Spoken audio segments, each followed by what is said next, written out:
También yo viví con la vida en caos. ¿Y si ordenar tu casa, tu mente y tu tiempo fuera la forma de bajar la ansiedad? En Oblígate a organizar tu vida o todo se caerá a pedazos. Aprenderás a transformar desorden en orden diario sostenible. 1. El derrumbe que te espera si sigues así. Sabes que algo no está bien, aunque lo escondas detrás de frases como "ahí voy", "todo bajo control" o "es que ahora ando lleno de cosas". No tienes que decírselo a nadie, porque tu cuerpo ya lo sabe. Lo sientes cuando abres los ojos y antes de pensar en desayunar, ya estás sintiendo un peso en el pecho. No es solo cansancio físico, es una mezcla rara entre desorden, culpa y miedo a que todo se te salga de las manos. Y aún así, sigues posponiendo eso que sabes que tienes que hacer: ordenar tu vida. No es un tema de agenda, es un tema de estructura interna. El derrumbe del que te voy a hablar no es una tragedia de película, no ocurre de golpe, no llega con sirenas ni con noticias dramáticas, es mucho más silencioso, empieza cuando toleras un poco de caos y te convences de que no es grave, cuando dices "luego organizo mis cuentas", "luego respondo ese mensaje importante", "luego miro ese dolor que llevo cargando hace años". Y el problema no es el luego, el problema es que ese luego nunca llega. ¿Te has fijado cómo se refleja ese desorden en cosas pequeñas? La ropa acumulada en una silla, archivos por todas partes en el computador, conversaciones pendientes que vas evitando, metas anotadas en un cuaderno que ni recuerdas dónde dejaste, cosas empezadas y no cerradas. No parece nada grave, pero cada cosa abierta es un hilo que te jala energía. Y llega un punto en el que no sabes por qué estás tan agotado si no has hecho tanto. Psicológicamente, vivir desorganizado es vivir en alerta.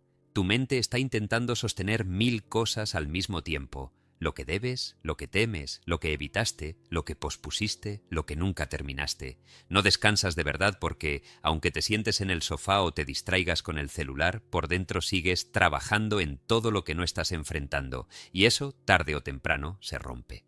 El derrumbe no siempre se ve como una crisis enorme. A veces se siente como dejar de reconocerte. Empiezas a olvidar cosas simples, te vuelves irritable, dices que estás quemado, todo te da pereza, incluso lo que antes disfrutabas. Te vuelves impuntual no solo con los demás, sino contigo mismo. Dejas de cumplir tus propias promesas. Y lo peor no es el desorden externo. Lo peor es que empiezas a creer que esa es tu forma de ser. Te dices que eres alguien despistado, desorganizado, desastroso, casi como si fuera una identidad. Ese es el verdadero peligro, cuando confundes un hábito con tu esencia. La espiritualidad práctica, la que de verdad sirve en la vida real, no es solo hablar de energía, de vibración o de propósito. Es mirar con honestidad la relación que tienes con el orden. Orden no como perfeccionismo, sino como respeto por tu tiempo, por tu cuerpo, por lo que dices que te importa. Si observas con calma, verás algo. Aquello que no organizas termina controlándote. Lo que no limpias se pudre. Lo que no cierras se filtra en todo. Y lo que dejas en modo pendiente se convierte en una presencia silenciosa que te acompaña a todas partes. Hay una dimensión metafísica en todo esto. Autores como Brian Tracy insisten en algo muy simple. Tu mundo externo es un reflejo bastante honesto de tu mundo interno. No en un sentido mágico ingenuo, sino en algo muy concreto. Tu forma de pensar se traduce en tu forma de decidir. Tu forma de decidir se traduce en tus hábitos, y tus hábitos terminan construyendo o destruyendo tu realidad. Si tu mente está hecha un caos, tu vida, tarde o temprano, lo reflejará. A veces, la vida te avisa de formas pequeñas. Pierdes una oportunidad por no responder a tiempo. Pagas más dinero por no organizar tus cuentas. Se enfría una relación porque nunca encontraste el momento para hablar con calma. Pero cuando ignoras esas señales, el derrumbe sube de nivel. Una persona, por ejemplo, pasó años viviendo con la idea de que estaba haciendo lo mejor que podía. Trabajaba, pero nunca sabía exactamente cuánto ganaba ni cuánto gastaba. Decía que quería cambiar de trabajo, pero nunca organizaba su hoja de vida ni su portafolio. Se quejaba de no tener tiempo para sí misma, pero llenaba cada espacio libre con distracciones que le daban la sensación de descanso sin darle descanso real. Su casa era un espejo de su mente. cajones llenos de cosas sin sentido, papeles importantes mezclados con basura, ropa que nunca usaba ocupando espacio que necesitaba. Un día, como suele pasar, el derrumbe tomó forma concreta. No fue algo de la nada. Se retrasó en unos pagos, tuvo una conversación tensa con alguien del trabajo, su rendimiento empezó a bajar. No porque fuera menos capaz, sino porque literalmente ya no podía manejar más peso mental. Empezó a sentirse inútil, y el diálogo interno se volvió duro. Soy un desastre. No sirvo para esto. Todo me queda grande. Lo que en realidad no había hecho es organizar su vida, pero el problema se lo estaba adjudicando a su valor personal. ¿Te suena familiar? ¿Cuántas veces le has atribuido a tu personalidad lo que en realidad es consecuencia de desorden, falta de límites y estructuras débiles?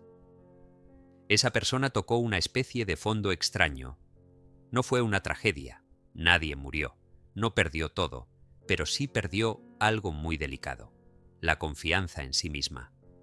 Cuando sientes que ya no puedes confiar ni en tus propias promesas, el mundo entero se siente inestable. El derrumbe es eso, el momento en el que ya no crees en ti, porque tienes pruebas diarias de que te fallas. Y aquí es donde la organización deja de ser un tema de productividad para convertirse en un tema espiritual. Ordenar tu vida es reconstruir tu confianza en ti. No se trata solo de acomodar cosas, sino de decidir qué lugar ocupa cada aspecto de tu existencia. ¿Dónde queda tu descanso? ¿Dónde queda tu trabajo profundo? ¿Dónde queda tu cuerpo, tu mente, tu dinero, tus relaciones? ¿Qué ocupa tu agenda de forma automática y qué has dejado abandonado simplemente porque no hace ruido, aunque te esté carcomiendo por dentro? Esa persona que te contaba no salió adelante por un truco milagroso. No hubo una frase motivacional que lo resolviera todo. Lo que hizo fue dolorosamente simple. Se obligó a mirar de frente el derrumbe que ya estaba en marcha. Se sentó con papel y lápiz y en vez de hacer una lista de sueños, hizo una radiografía de su realidad. Deudas, pendientes, conversaciones evitadas, cosas empezadas y no terminadas, hábitos que le estaban robando energía. No fue fácil, porque cada cosa escrita era un recordatorio de todo lo que había pospuesto. Pero esa honestidad fue su primer acto de respeto hacia sí misma. Y ahí surgió la pregunta que marca la diferencia. Si sigo así, ¿qué va a pasar conmigo en 2 años? No 5, no 10, solo 2. De repente, el futuro dejó de ser una fantasía lejana y se volvió una consecuencia directa de lo que estaba viviendo hoy. ¿Y tú? ¿Te has hecho esa pregunta en serio? Si sigues durmiendo a la hora que sea, comiendo lo que sea, posponiendo lo que sabes que importa, aceptando cualquier cosa con tal de no incomodar, llenándote de ruido para no escuchar lo que sientes. Si sigues así, ¿a qué tipo de derrumbe te estás acercando? No hace falta que te asustes de más, pero sí que seas honesto. Tal vez tu derrumbe no llegue en forma de algo dramático, pero puede llegar como algo todavía más doloroso, una vida plana, donde te acostumbras a sobrevivir, pero por dentro sientes que estás traicionándote. Hay una parte de ti que sabe que estás hecho para más, no por ego, sino porque ves pequeños destellos de lo que podrías ser, cuando logras organizarte aunque sea un poco.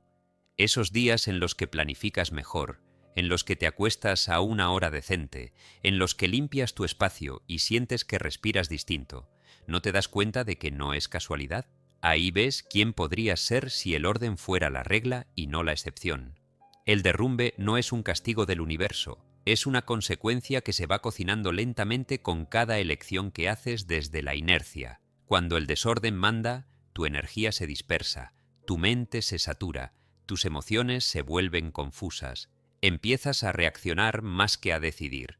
Te vuelves esclavo de urgencias que tú mismo ayudaste a crear por no haber puesto orden antes. Y entonces, claro, sientes que la vida te atropella. Pero si miras de cerca, no es la vida. Son las pequeñas cosas no resueltas que se organizaron mejor que tú. En el fondo, este capítulo no quiere meterte miedo. Quiere que reconozcas el que ya existe. Ese miedo que sientes cuando miras tus pendientes y prefieres distraerte. Ese nudo en la garganta cuando piensas en esa conversación que tienes que tener y vuelves a aplazarla. Esa sensación de vivir al día, no solo en lo económico, sino en lo emocional. Te prometes que mañana vas a empezar a organizar, pero mañana llega cargado con más ruido y otra vez te postergas. ¿Cuánto tiempo más vas a aguantar viviendo en esta especie de prederrumbe donde todo se sostiene, pero apenas? Hay un punto en el que seguir igual se vuelve más doloroso que cambiar. Y muchas veces ese punto llega cuando la vida te confronta con algo que ya no puedes tapar. Una relación que se rompe porque nunca pusiste límites, un trabajo que se pierde por llegar tarde una vez más, un cuerpo que te pasa la factura porque lo ignoraste demasiado. El derrumbe es duro, sí, pero también es honesto. Te muestra el resultado directo de tu desorden. Y aunque duela, hay algo muy valioso ahí. Deja de engañarte. Te quita la ilusión de que todo está bajo control cuando en realidad sabías que no. Volviendo a la persona de antes, su vida no se arregló de un día para otro. Lo que cambió fue su forma de relacionarse con el orden.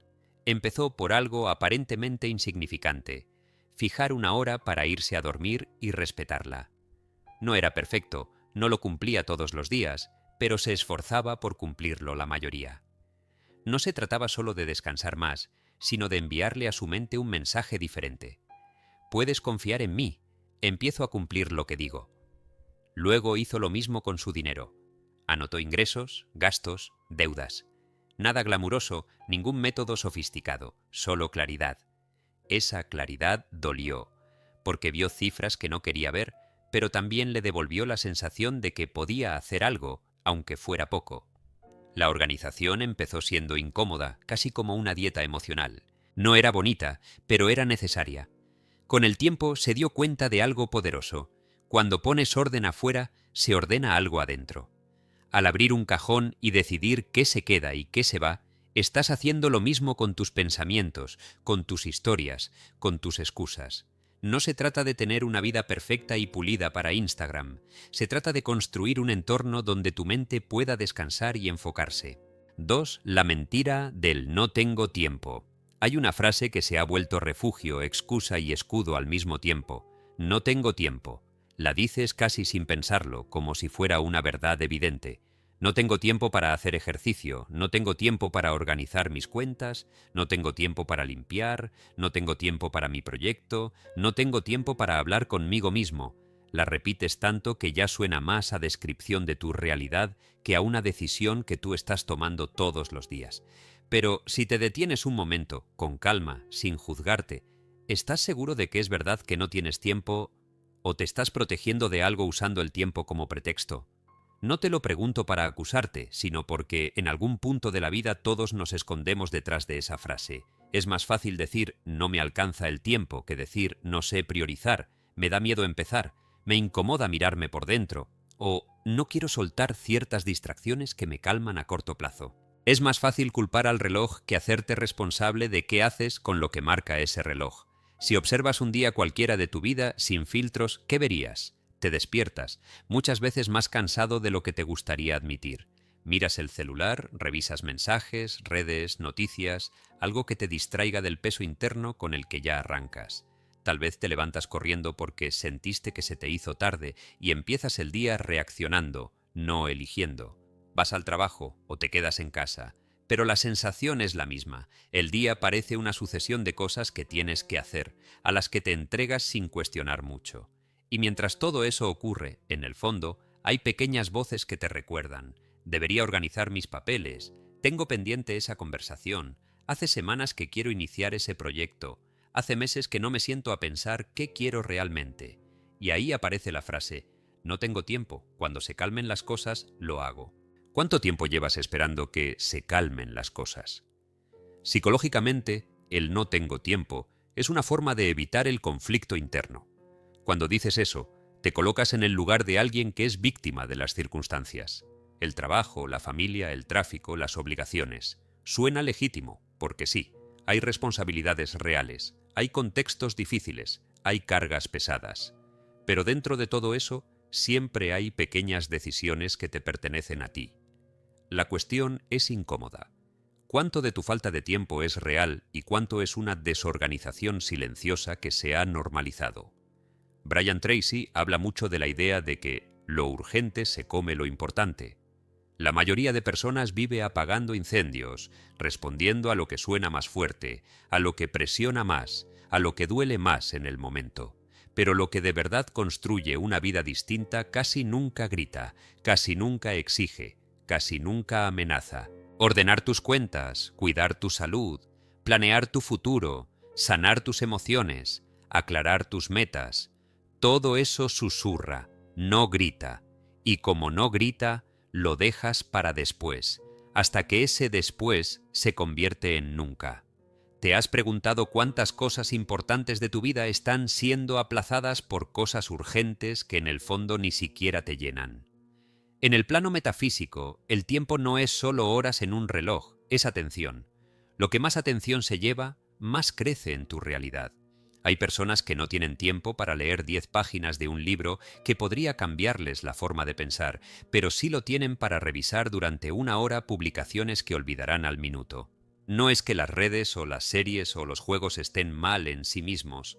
El punto es la honestidad. ¿De verdad no tienes tiempo o lo estás gastando de formas que luego ni siquiera recuerdas? Y más profundo aún, ¿qué estás evitando sentir cuando te llenas de cosas y distracciones para no quedarte a solas contigo? Hubo una persona que durante años dijo que no tenía tiempo para organizar su vida. Trabajaba muchas horas, tenía compromisos familiares, parecía entenderse con todo el mundo menos consigo misma. Cuando se hablaba de hábitos, de organización, de metas personales, su respuesta era casi automática. Me encantaría, pero no tengo tiempo, mi vida no me deja. Y en parte era verdad, había muchas responsabilidades reales. Pero si mirabas un poco más de cerca, había huecos pequeños, momentos breves en los que podía haber elegido otra cosa. Solo que elegir otra cosa implicaba incomodarse. Al llegar a casa, por ejemplo, decía que necesitaba desconectar, y esa desconexión se convertía en 2 o 3 horas de contenido vacío, que le calmaba la mente un rato, pero no le resolvía nada. Sabía que tenía papeles acumulados, decisiones pendientes, cambios que quería hacer, pero el solo hecho de pensar en eso le generaba ansiedad. Entonces, ¿qué hacía? Se repetía que estaba cansada, que había trabajado mucho, que se merecía no pensar en nada. Y sí, el descanso es necesario, pero una cosa es descansar y otra es anestesiarse. ¿Tú descansas o te anestesias? Esa persona comenzó a darse cuenta de algo el día en que se hizo una pregunta diferente. No se preguntó, ¿por qué no tengo tiempo?, sino, ¿por qué me lo estoy llenando de cosas que no me sostienen a largo plazo? La respuesta no fue bonita, pero fue honesta. Estaba huyendo de tomar decisiones. Mientras siguiera ocupada todo el tiempo, no tenía que enfrentarse al miedo de cambiar. Era más fácil decir, no tengo tiempo de buscar otro trabajo, que admitir, me da miedo no ser suficiente en otro lugar. Era más sencillo decir, no tengo tiempo para ordenar mi economía, que decir, me da pánico ver los números y lo mal que he manejado esto. Era más cómodo decir, no tengo tiempo para mí, que reconocer, no sé estar conmigo sin sentir culpa. Cuando por fin empezó a verse así, sin adornos, sin justificar tanto, algo se movió. No cambió su agenda de la noche a la mañana ni renunció a todo. Lo que hizo fue mucho más profundo. Empezó a tratar el tiempo como algo sagrado, no como algo que otros podían ocupar sin medida. Dejó de regalarlo tanto. Comenzó por algo muy pequeño. Cada noche, en lugar de perderse completo en la pantalla, se obligó a tomar 15 minutos para un solo tema pendiente. 15 minutos. No una hora, no una tarde entera. 15. Esos 15 minutos, al principio, se sintieron insignificantes, pero con el tiempo se volvieron un mensaje claro hacia sí misma. Mi vida importa lo suficiente como para darle un espacio consciente todos los días. Tal vez tú también creas que el problema es que te faltan bloques gigantes de tiempo libre, cuando en realidad el problema es cómo subestimas los fragmentos, esos espacios que llenas con desplazamientos inconscientes, con ruido, con conversaciones que no te aportan nada, con desplazarte dentro de tu propio día sin estar realmente presente. ¿Has notado cómo, cuando algo te importa mucho, encuentras el hueco? Para ver a esa persona que quieres, para asistir a una cita importante, para solucionar un problema urgente. El tiempo aparece porque tu mente se organiza de otro modo alrededor de eso. Entonces quizás la pregunta real no es ¿por qué no tengo tiempo?, sino ¿por qué no estoy tratando este cambio que digo querer como algo verdaderamente importante? No se trata de culparte por tus hábitos, porque muchos de ellos nacieron como mecanismos de supervivencia. Cuando la vida se vuelve pesada, distraerse es un alivio. Cuando el mundo interno duele, llenarse de ruido externo parece más soportable. Pero, ¿hasta cuándo? ¿Hasta cuándo vas a vivir repitiendo que no tienes tiempo, cuando sabes, en algún rincón de ti, que esa frase te está robando la posibilidad de transformar lo que hoy te duele? Hay una parte metafísica en esto también. Cada vez que dices «no tengo tiempo», tu mente subconsciente lo toma como una orden. Joseph Murphy explica que el subconsciente no discute, no cuestiona, simplemente acepta lo que repites con convicción. Si te escuchas todo el día decir que no te alcanza, que estás hasta el cuello, que es imposible hacer espacio para ti, ¿qué crees que terminará creando tu mente? Más situaciones donde sientas que no puedes, más caos, más cargas. Sin darte cuenta, con tus palabras vas estrechando aún más el poco margen que tenías. ¿Qué pasaría si, en lugar de repetir «no tengo tiempo», empezaras a decir «voy a crear espacio para esto», aunque aún no sepas cómo? No es magia ingenua, es dirección. Tus palabras dirigen tu atención y tu atención empieza a mostrarte posibilidades que antes ni considerabas, porque estabas demasiado ocupado repitiéndote que era imposible. Volviendo a la historia de esa persona, algo curioso empezó a ocurrir cuando se tomó en serio esos 15 minutos diarios. Los días que no los hacía, no se castigaba, pero sí se preguntaba, ¿en qué gasté mi tiempo hoy? Y más que la respuesta, le dolía darse cuenta de que lo había regalado a cosas que ni siquiera recordaba bien. Ese pequeño dolor la llevó a una decisión diferente. Empezó a decir que no a ciertas invitaciones que siempre aceptaba por inercia. Empezó a poner límites en conversaciones estériles que se alargaban porque nadie se atrevía a terminar. Descubrió que parte de su falta de tiempo venía de querer estar disponible para todo el mundo, menos para sí misma. ¿Te ha pasado? ¿Cuántas veces has dicho que no tienes tiempo para organizarte, pero sí lo tienes para resolverle urgentemente la vida a otros cada vez que te llaman? ¿Cuántas veces has pospuesto algo tuyo por miedo a quedar mal si dices que no? La mentira del «no tengo tiempo» muchas veces esconde la dificultad de establecer límites. Mientras no los pongas, el mundo seguirá ocupando cada rincón de tu agenda, porque nadie va a cuidar tu tiempo por ti. No es maldad, es simplemente que cada quien está lidiando con sus propias urgencias. Si tú no cuidas tu espacio, nadie vendrá mágicamente a ordenarlo. A nivel emocional, vivir repitiendo que no tienes tiempo te deja una sensación constante de deuda contigo mismo. Es como si siempre estuvieras debiéndote algo: descanso real, proyectos personales, silencio, conexión, organización, y vivir en deuda interna desgasta. Es un tipo de cansancio que no se quita durmiendo más horas, porque no es solo físico, es una fatiga de no estar al día contigo. Una forma práctica de empezar a salir de esta mentira es mirarte con honestidad durante un solo día, no para criticarte, sino como un observador curioso. Desde que te despiertas hasta que te acuestas, pregúntate de vez en cuando: ¿esto que estoy haciendo ahora mismo es realmente inevitable o estoy llenando un hueco que podría usar de otra manera? No se trata de convertirte en alguien productivo todo el tiempo, eso también enferma. Se trata de rescatar pequeños espacios en los que podrías avanzar aunque sea un poco hacia la vida que dices querer. Y sobre todo, se trata de dejar de ver el tiempo como algo externo que se te impone y empezar a verlo como algo que en parte tú moldeas con tus decisiones. Quizás hay algo que te asusta de organizar tu tiempo. Cuando lo ordenas, queda al descubierto qué priorizas de verdad. Ya no puedes decir que no tienes tiempo para cuidarte si ves, negro sobre blanco, en qué sí lo has invertido. Poner las horas en una hoja, ver cuántas se te van en cosas que no sostienen quién quieres ser, es incómodo. Pero también es liberador, porque te muestra algo crucial. No es que seas incapaz, es que has estado prestándole tu tiempo a un estilo de vida que no te construye. En el fondo de todo esto hay una pregunta que atraviesa todo. Si tu tiempo fuera dinero en efectivo y pudieras ver cada minuto como una moneda, ¿en qué lo estás gastando? ¿Lo cambias por experiencias que te fortalecen, por descanso que te nutre, por actividades que te acercan a tu visión de vida, o lo dejas caer constantemente en manos de cualquier cosa que pase por delante? No te lo pregunto para que te sientas mal, sino para que entiendas que cada «no tengo tiempo» es también un «ya decidí dónde lo puse», aunque no lo esté admitiendo. Tal vez A partir de ahora, no se trata de dejar de sentirte ocupado, porque la vida moderna casi siempre viene cargada. 3. Orden externo. Mente en silencio. Hay momentos en los que no hace falta que nadie te diga cómo estás por dentro. Basta con mirar alrededor. La mesa llena de cosas que no van en ese lugar, la cama sin tender desde hace días, los platos esperando desde ayer, la ropa acumulada en una silla que ya parece mueble oficial de tu casa.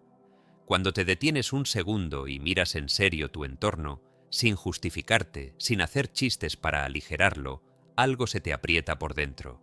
No es solo vergüenza por el desorden, es una sensación extraña de estar viviendo en medio de un ruido que tú mismo has permitido. Tal vez has notado que cuando el espacio está así, pensar se vuelve más difícil. Te cuesta concentrarte, saltas de una cosa a otra, sientes que tu mente está fragmentada. Y sin embargo, te acostumbraste. Te repites que no es para tanto, que así eres tú, que hay cosas más importantes que ordenar. Pero si fuera tan insignificante, ¿por qué sientes alivio inmediato cuando por fin te decides a organizar aunque sea una parte? Hay una relación mucho más profunda de lo que parece entre el orden externo y el silencio interno. No me refiero a una limpieza obsesiva ni a vivir en una revista de decoración, sino a una mínima coherencia entre lo que dices que quieres sentir y el lugar donde pasas tus días. Si deseas calma, pero lo que ves al despertar es caos, hay un conflicto silencioso que tu mente registra todos los días. Psicológicamente, el entorno actúa como un espejo y como un recordatorio. Cada objeto fuera de lugar es un «lo hago luego» que quedó congelado en el espacio. Cada pila de cosas acumuladas es una decisión pendiente, y aunque no estés pensando en ello de forma consciente, tu sistema nervioso sí lo siente. Es como tener muchas pestañas abiertas en el navegador. Aunque no las estés usando, están consumiendo recursos. ¿Te has dado cuenta de cómo cambia tu respiración cuando entras a un lugar ordenado, limpio, donde nada te grita visualmente? ¿Te has preguntado qué pasaría si tu casa, tu habitación, tu escritorio fueran ese lugar, aunque fuera de manera sencilla, no perfecta? Autores como Brian Tracy insisten en la idea de que tu entorno físico es un reflejo muy honesto de tu mente. Y a la vez, desde otra perspectiva más metafísica, podríamos decir que el espacio donde habitas guarda tu energía. Joseph Murphy explicaría que tu subconsciente absorbe imágenes, formas, mensajes, incluso del lugar donde duermes. No son detalles decorativos nada más, son señales constantes de cómo te relacionas contigo. Si el lugar donde se supone que descansas es un paisaje de pendientes, ¿cómo va a creer tu mente que tiene permiso para descansar de verdad? Imagina una persona que se levanta cada mañana con la sensación de ya ir tarde, de vivir en deuda con el día. Suena la alarma, se aplaza 2, 3 veces. Cuando por fin se incorpora, lo primero que ve es la mesa de noche llena de cosas, ropa en el suelo, cables enredados, papeles sueltos. Pasa al baño, también desordenado. Va a la cocina, encuentra platos, cosas abiertas, envases que deberían estar en otro lado. No lo piensa en detalle porque el cuerpo ya está en modo automático. Hay que salir, hay que trabajar, hay que responder. Pero, de fondo, cada escena le recuerda que hay algo que no ha atendido. Es como empezar todos los días siendo testigo del propio descuido. Esta persona durante mucho tiempo no le dio importancia. Decía que el desorden no le molestaba tanto, que podía trabajar así, que lo que la agobiaba eran otras cosas. Pero, poco a poco, el ruido mental fue aumentando. Le costaba concentrarse, tardaba mucho en encontrar cosas, perdía documentos pequeños, olvidaba tareas simples. Al final del día, sentía que su mente no paraba, que incluso en silencio había una especie de zumbido interno. Cuando por fin se tomaba un momento para descansar, la mente se llenaba de pensamientos que daban vueltas sin llegar a nada. Pendientes, miedos, comparaciones, reproches. Una noche, casi por agotamiento, se sentó en el borde de la cama, miró alrededor sin prisa y se hizo una pregunta que nunca antes se había permitido. ¿De verdad puedo seguir diciendo que esto no me afecta? Ahí, sin ataques de culpa, sin dramas, simplemente lo vio. Su espacio era un mapa de su cabeza. Cosas de ayer mezcladas con cosas de hace años, objetos que representaban etapas que ya no existían, pero seguían ahí ocupando lugar. Papeles sin revisar que le generaban tensión solo de verlos, puertas de armarios que no se abrían por miedo a lo que iba a encontrar dentro, y se dio cuenta de algo más duro. Si alguien entrara en su casa sin conocerla, podría deducir que ahí vivía alguien que se había ido dejando todo a medias. Y eso era exactamente lo que sentía por dentro. Había ido dejándose a medias en muchos aspectos de su vida. La decisión de cambiar no nació de un manual ni de una frase inspiradora, nació de ese cansancio honesto de vivir rodeada de cosas que le recordaban que estaba ausente de sí misma. No creó un gran plan de organización, no transformó todo en un fin de semana. Empezó por un solo gesto. Eligió una superficie pequeña, la mesa de noche, y la vació por completo. Tiró lo que no servía, guardó lo que sí, dejó solo lo necesario. Al terminar, se sentó otra vez en la cama y miró ese pedazo de orden. No era gran cosa si uno lo mira desde fuera, pero dentro de ella algo se había acomodado. Esa noche durmió diferente, no porque mágicamente su vida se hubiera resuelto, sino porque por primera vez en mucho tiempo sintió que, al menos en un rincón del mundo, todo estaba en su lugar. ¿Te ha pasado que después de ordenar una parte de tu espacio, tu mente se siente más ligera, incluso si no puedes explicar por qué? ¿Has notado cómo, cuando limpias un cajón, aparecen pensamientos y decisiones que también quieres revisar? Hay algo muy profundo en esa conexión. Cuando mueves lo de afuera, inevitablemente mueves algo adentro. El orden externo tiene un efecto directo en el ruido mental porque reduce la cantidad de mensajes visuales que tu cerebro recibe. Cada cosa fuera de lugar es una especie de notificación abierta. Esto está pendiente. Y aunque tú creas que no pasa nada, el cuerpo lo registra. Cuando disminuyes la cantidad de estímulos desordenados a tu alrededor, le das a tu mente la oportunidad de bajar la guardia. No es casualidad que las prácticas espirituales, en casi todas las tradiciones, cuiden el espacio. Un altar sencillo, una habitación despejada, un lugar donde el ojo pueda descansar sin tropezar con mil cosas. No es solo estética, es funcional para el alma. Si quieres escuchar tu interior, ayuda mucho no estar rodeado de gritos visuales. Quizás te suena exagerado pensar que la ropa en una silla te impide vivir en paz. La cuestión no es la ropa, es lo que significa. Esa silla no está llena de tela, está llena de decisiones que no se tomaron en su momento. Quisiste hacerlo rápido, lo dejaste para luego y ese luego se convirtió en paisaje. Y eso mismo, multiplicado en distintas áreas de tu casa, habla de un patrón, el de dejar para después lo que te daría calma ahora. ¿En qué partes de tu entorno estás viendo ese patrón repetido? ¿Qué rincones de tu casa te evitas mirar demasiado porque sabes que ahí se acumula más que polvo? La persona de la que te hablaba empezó a hacer algo curioso. Usó la organización externa como una forma de meditación activa. En lugar de ver la limpieza como un castigo o una tarea desagradable, la convirtió en un espacio para estar presente. Cuando lavaba platos, simplemente lavaba platos, sin música, sin celular, escuchando el agua, sintiendo la temperatura, observando cómo algo sucio quedaba limpio. Cuando doblaba ropa, respiraba un poco más lento, se concentraba en el movimiento de sus manos. No era perfecto, había días en los que no quería hacer nada, pero se mantuvo en la intención. Con el tiempo, notó algo que antes no veía. En esos momentos de ordenar su mundo externo, su mente se callaba. No estaba pensando en mil cosas, no estaba repitiendo conversaciones, no estaba anticipando desastres. Estaba ahí, en lo que estaba haciendo. Y ese silencio, que al principio aparecía solo de forma breve, fue creciendo. Empezó a depender menos de distracciones intensas para escapar de su propia cabeza. Donde antes ponía ruido para no escuchar sus pensamientos, ahora encontraba que simplemente ordenar un espacio le daba una paz que antes buscaba afuera. Esto no la convirtió en alguien obsesivo ni perfecto. El orden no se volvió una cárcel ni una exigencia, se volvió un refugio.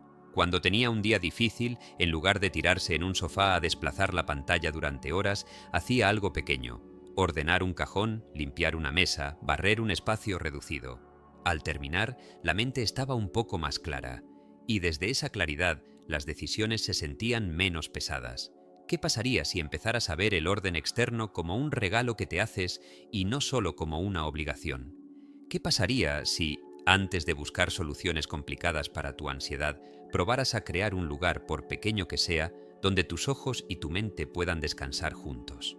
Desde una mirada metafísica, Podríamos decir que todo lo que te rodea está impregnado de tu energía, de tus emociones, de tus hábitos. Un espacio desordenado no es solo un lugar, es la memoria de muchos días en los que no estuviste presente. Poner orden es también escribir una nueva memoria en ese lugar. La memoria de que hoy sí estás, de que hoy sí decides, de que hoy sí te importa cómo te sientes. Brian Tracy suele decir que la claridad precede a la maestría. Cuando ves claro, actúas mejor. Esa claridad no es solo mental, también es física. Un escritorio despejado antes de empezar a trabajar es un mensaje que le dices a tu mente: esto es importante, respetaré este momento. Una cama tendida al despertar es otra forma de decir: aunque el día sea caótico, empiezo con algo en orden. No son gestos banales, son anclas. De forma sutil, empiezas a relacionarte distinto contigo. Ya no eres alguien que no puede con nada, sino alguien que, aunque tenga 1000 cosas encima, elige cuidar su espacio. Y eso, a nivel profundo, te enseña que no estás completamente a merced del caos. Puedes hacer algo, aunque sea pequeño. Quizá parte del ruido en tu mente viene de esta sensación de que no controlas nada, de que todo depende de los demás, del trabajo, de las circunstancias. El orden externo te devuelve un porcentaje de control muy concreto. No controla el mundo, pero sí controla tu habitación, tu escritorio, tu rincón. Y ese pequeño porcentaje, bien usado, tiene un efecto enorme sobre tu sensación interna de poder. Cuando todo afuera está revuelto, tu mente tiende a imitar esa revuelta. Cuando afuera hay cierta armonía, le resulta más fácil alinearse. No es una relación mágica absoluta, pero sí una influencia constante. Tal vez por eso, cuando tu habitación está en calma, tus pensamientos son un poco menos amenazantes. 4. Tu rutina es tu destino. Si hoy pudieras grabar en video, sin cortes, un día entero de tu vida desde que abres los ojos hasta que los cierras, y luego lo vieras como si fuera la vida de otra persona, ¿te gustaría hacia dónde se dirige ese personaje? No hacia dónde sueña ir, no hacia lo que dice que quiere, sino hacia donde lo están llevando sus hábitos más cotidianos. Su manera de levantarse, de comer, de trabajar, de hablar, de descansar, de pensar. Verías horas, gestos, pequeñas decisiones que quizá tú mismo ahora pasas por alto. Verías, sobre todo, repetición. Porque, aunque sientas que cada día trae cosas nuevas, en esencia hay una especie de guión que se repite, con variaciones mínimas. Y ese guión, esa rutina que muchas veces desprecias o subestimas, es la que está construyendo tu destino con mucho más poder que tus momentos puntuales de motivación. Uno de los engaños más frecuentes es creer que el destino se define en grandes eventos.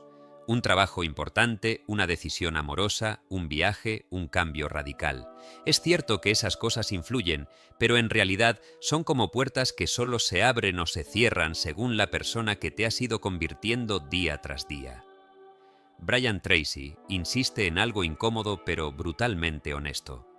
Tu futuro no depende de lo que dices que harás, sino de lo que haces todos los días casi sin darte cuenta. Tu destino se parece más a tu rutina que a tus sueños.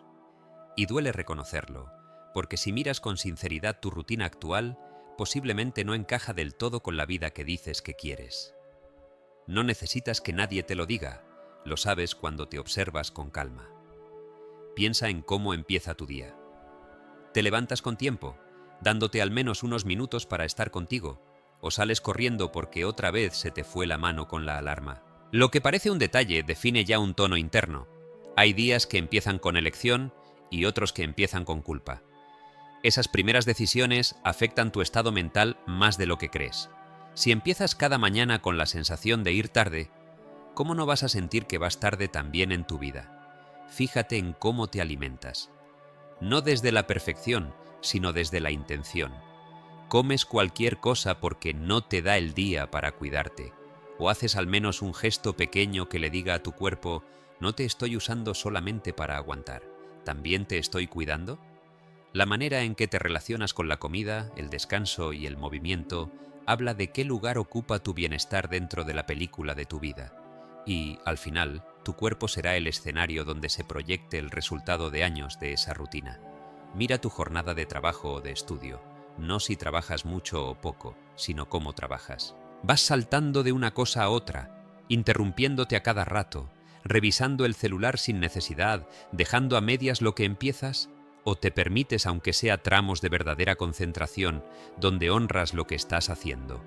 Cada interrupción que permites no es solo un corte en la tarea, es una señal que le envías a tu mente sobre su capacidad de sostener algo. Si entrenas tu atención para dispersarse, ¿cómo esperas que un día aguante el enfoque que necesitará para construir lo que sueñas?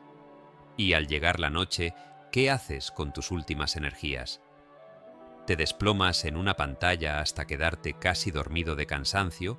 ¿O cierras el día con una mínima conciencia de lo que hiciste, de lo que sentiste, de lo que quieres ajustar? No se trata de tener rutinas perfectas, llenas de hábitos de alto rendimiento, sino de entender que cada repetición va trazando un camino. Lo más duro de aceptar es esto. Tu vida no se va a parecer a tus momentos excepcionales, se va a parecer a lo que haces un día normal, y la mayoría de tus días son normales. En el fondo lo sabes, sabes que hay cosas que quieres cambiar, pero quizá te dices, ya lo haré cuando tenga más tiempo, cuando todo se ordene, cuando pase esta racha, cuando me sienta mejor. Mientras tanto, sigues viviendo bajo una rutina que no sostiene la vida que dices desear. La rutina no es solo un horario, es la manera en que respondes a 3 preguntas esenciales sin necesidad de pensarlas. ¿Qué haces con tus mañanas, con tus tardes y con tus noches? Y debajo de esas 3, una aún más profunda. ¿Quién estás siendo cada vez que repites ese mismo día? Hubo una persona que durante años soñó con tener una vida muy distinta a la que vivía. Quería cambiar de trabajo, mejorar su economía, cuidar su salud, construir relaciones más honestas. Leía libros, escuchaba audios, se llenaba de ideas y frases poderosas. Sin embargo, si mirabas su rutina, parecía la de alguien que estaba sosteniendo exactamente la vida que decía querer dejar. Se acostaba tarde viendo contenido que no recordaba al día siguiente. Se despertaba agotada, posponía la alarma, corría para llegar apenas al trabajo. Comía lo que encontraba, improvisaba casi todo. Nunca tenía tiempo para sus proyectos personales porque su energía real se le había ido en apagar los incendios creados por esa misma desorganización. Cada domingo por la noche sentía un nudo en el estómago, prometiéndose que esta semana sí cambiaría. Pero el lunes repetía, sin querer, el mismo guión. Hasta que un día algo la golpeó de otra manera. No fue una crisis tremenda ni un discurso inspirador, fue una escena simple. Estaba en una fila, esperando, y se quedó mirando a la gente. Observó cómo muchos tenían gestos parecidos, el mismo cansancio en los ojos, el mismo movimiento automático de mirar el celular cada 2 minutos. Se imaginó a sí misma ahí, desde fuera, como si fuera una más, y se hizo una pregunta que no había formulado con esa crudeza. Si yo no supiera nada de mí, solo viera mi día a día, ¿diría que esta persona se está acercando a una vida más plena o solo está dando vueltas en círculo? La respuesta le dolió. Se vio dando vueltas. Trabajando sí, esforzándose sí, pero no dirigiéndose con claridad hacia un destino que realmente quisiera. Y entendió algo. Su destino no iba a llegar como una sorpresa bonita, iba a ser la suma lógica de esos mismos días repetidos durante años. A partir de ahí no cambió todo de golpe, pero dejó de mentirse con algo importante. Reconoció que su rutina la estaba llevando a un lugar que no quería y que si no intervenía, seguiría el mismo camino por inercia. A veces, el cambio empieza por dejar de crear historias bonitas para justificar lo que hacemos. La pregunta que quizá necesitas hacerte, en silencio, sin compartirla con nadie, es esta. ¿Tu rutina sostiene o sabotea la vida que dices querer? No respondas rápido. Mírala con detalle. Observa cómo distribuyes tu energía, tu atención, tu cuerpo, tu mente cada día. ¿Cuánto de tu tiempo está siendo invertido en cosas que realmente construyen algo que te importa y cuánto está siendo gastado simplemente para anestesiarte o mantener las apariencias? Desde una mirada más metafísica, lo que repites todos los días se convierte en tu vibración dominante, es decir, en el estado en el que más tiempo permaneces. El universo, o la vida, responde más a ese estado promedio que a tus impulsos ocasionales de deseo. Joseph Murphy explicaría que tu subconsciente se programa con lo que repites, no con lo que deseas intensamente por un rato. Si tu rutina está llena de quejas, distracciones, autoabandono, ¿qué tipo de realidad crees que tu mente va a seguir recreando? Por el contrario, si en tu rutina empiezan a aparecer gestos pequeños pero firmes de cuidado personal, de foco, de organización, aunque al principio no lo notes, estás cambiando el guión energético desde el cual vives. Lo que haces cada mañana le dice a tu subconsciente quién eres. Lo que haces cada noche le dice qué toleras. Esa persona de la que te hablaba comenzó a introducir cambios casi imperceptibles desde fuera, pero muy significativos por dentro. Decidió, por ejemplo, que su día ya no empezaría en la pantalla del celular, no porque alguien se lo hubiera mandado, sino porque se dio cuenta de que arrancar el día viendo la vida de otros la alejaba inmediatamente de la suya. Cambió ese gesto por otro. Al despertar, se quedaba un minuto en silencio, respirando, preguntándose ¿qué necesito hoy?, en vez de ¿qué está pasando afuera? Después, antes de salir de casa, se obligó a cumplir solo con 3 mini acciones que se convertirían en anclas de una nueva rutina: tender la cama, ordenar una pequeña superficie y revisar en una hoja las 3 cosas más importantes de su día. No añadió grandes rituales, añadió coherencia. Al principio, la tentación de volver a lo de antes era fuerte. Había noches en las que quería olvidarse del mundo y dejarlo todo tirado, pero poco a poco empezó a darse cuenta de algo. Cada vez que respetaba esa pequeña estructura, se sentía un poco más dueña de sí misma. Ya no era solo la persona que quiere cambiar, era alguien que, en silencio, estaba practicando el cambio todos los días. Y en esa práctica su identidad empezó a moverse. Tal vez, mientras lees esto, una parte de ti piensa que tu vida es más complicada, que tu contexto no te permite modificar mucho tu rutina.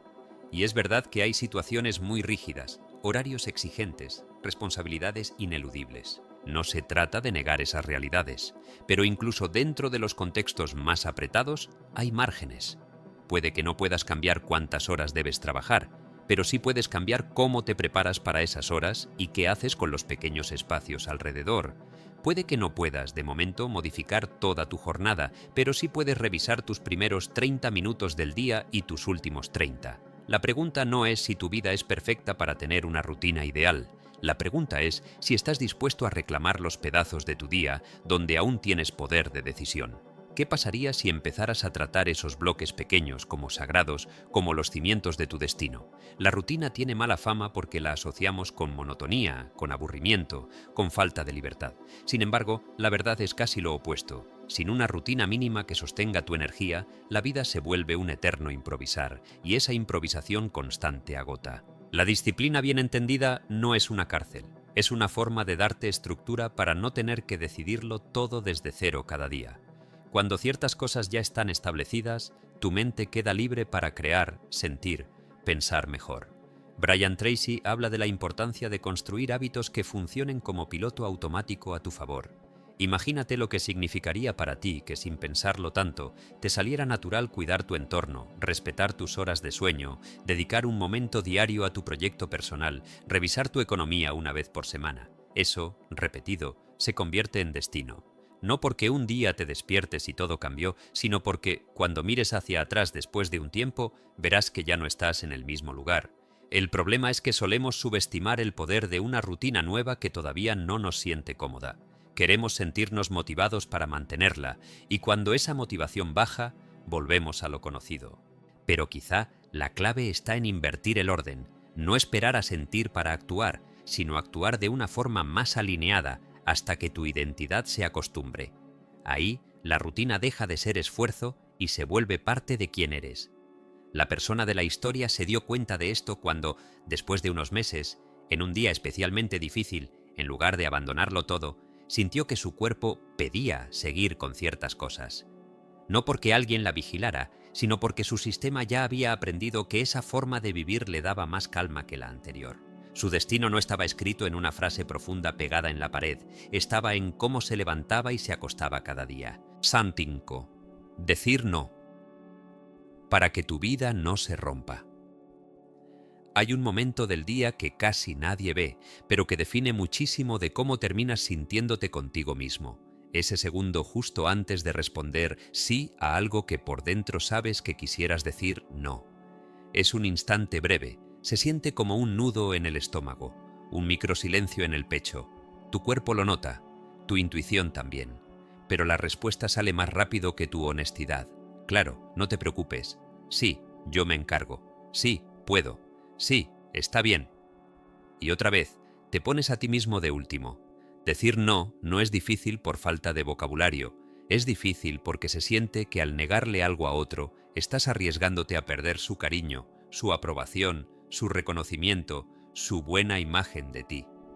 A muchos nos enseñaron desde pequeños, explícita o silenciosamente, que ser buena persona era decir sí, casi siempre, que pensar en uno mismo era egoísta, que poner límites era ser frío o malagradecido.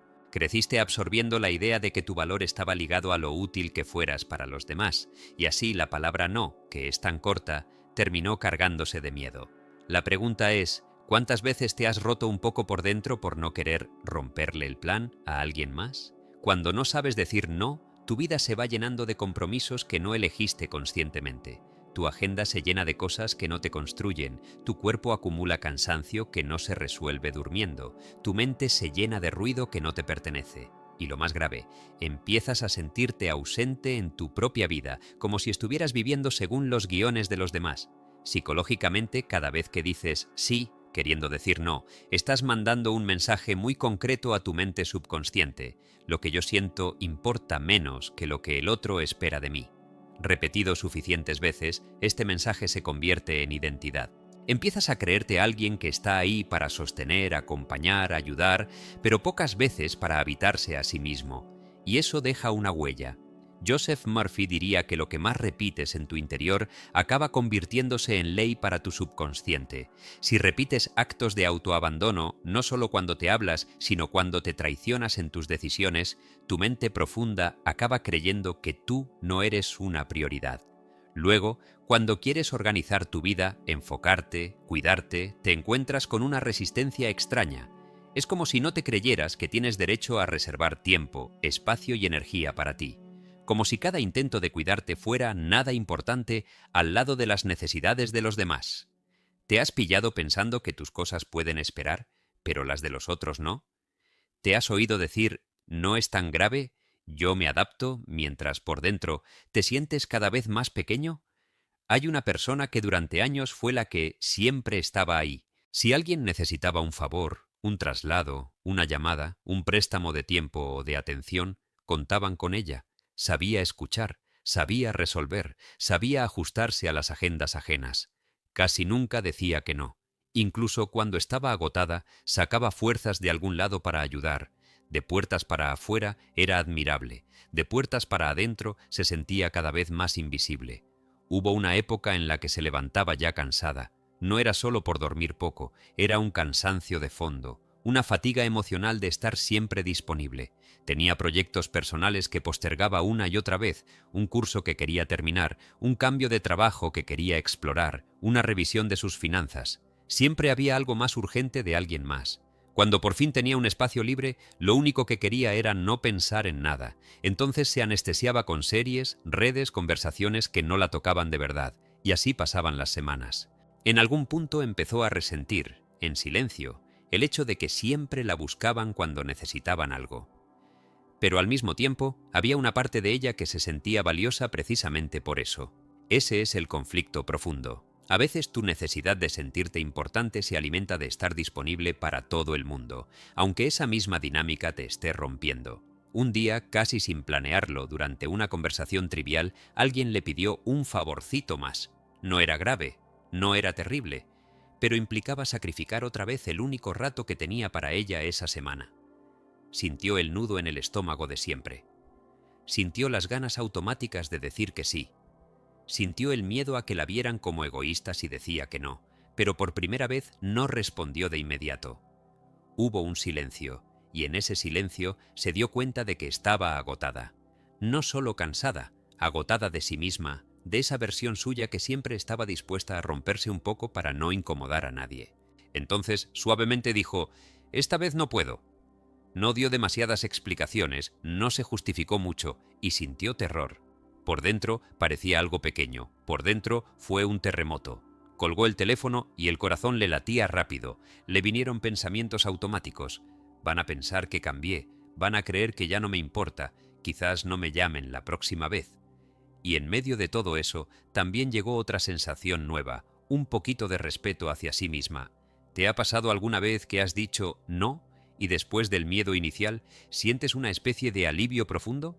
Como si te hubieras elegido a ti, aunque fuera por una vez. Esa persona empezó a observar, a partir de ese día, cada ocasión en la que se sentía tentada a decir sí por inercia. Descubrió que muchas de las cosas a las que accedía no eran realmente urgentes ni imprescindibles, pero sí se habían vuelto costumbre para los demás que ella siempre estuviera disponible. Se dio cuenta de algo duro. No eran los otros los que la explotaban a propósito, era ella misma quien nunca había puesto una línea clara.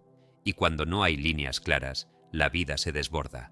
Decir no es, antes que nada, una forma de sostener tu propio sistema nervioso.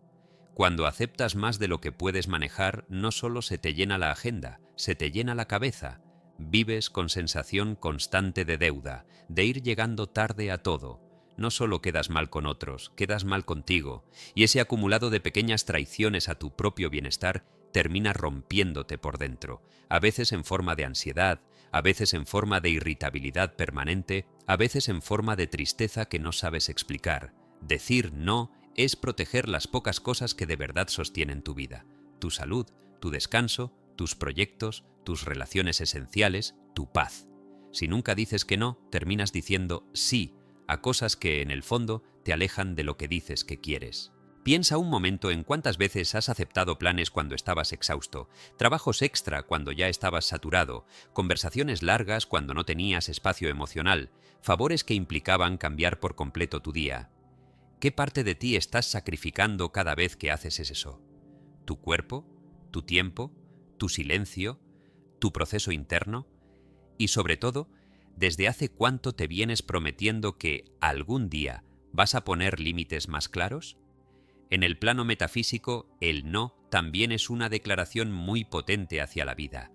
Es como si le dijeras al universo: mi energía no está disponible para cualquier cosa solo por costumbre. Estoy eligiendo dónde pongo mi atención y mi presencia. Joseph Murphy podría decir que tu subconsciente responde a la imagen que tienes de ti mismo. Si siempre te ves como alguien que puede con todo, que aguanta, que se adapta, tu mente seguirá empujándote a esos escenarios. Si empiezas a verte como alguien que se respeta, que se cuida, que selecciona, tu realidad también empezará a ajustarse, aunque incomode a algunos. A veces creemos que si empezamos a decir no, perderemos personas, oportunidades, conexiones. Y sí, puede que algunas relaciones cambien, pero también es importante preguntarte: ¿qué tipo de vínculos estás construyendo si solo se sostienen mientras tú no pones límites? Una relación sana, sea laboral, familiar o afectiva, puede soportar un no sin derrumbarse. Si decir no amenaza con romperlo todo, quizá lo que había ahí era más dependencia que amor, más costumbre que respeto. La persona de nuestra historia lo vivió en carne propia. Al principio, cuando empezó a decir esta vez no, algunos se sorprendieron. Hubo quien hizo bromas, hubo quien lanzó comentarios del tipo: ya no eres como antes, te estás volviendo rara, te noto distante. Eso le dolió, porque una parte de ella tenía miedo de confirmarse como la mala.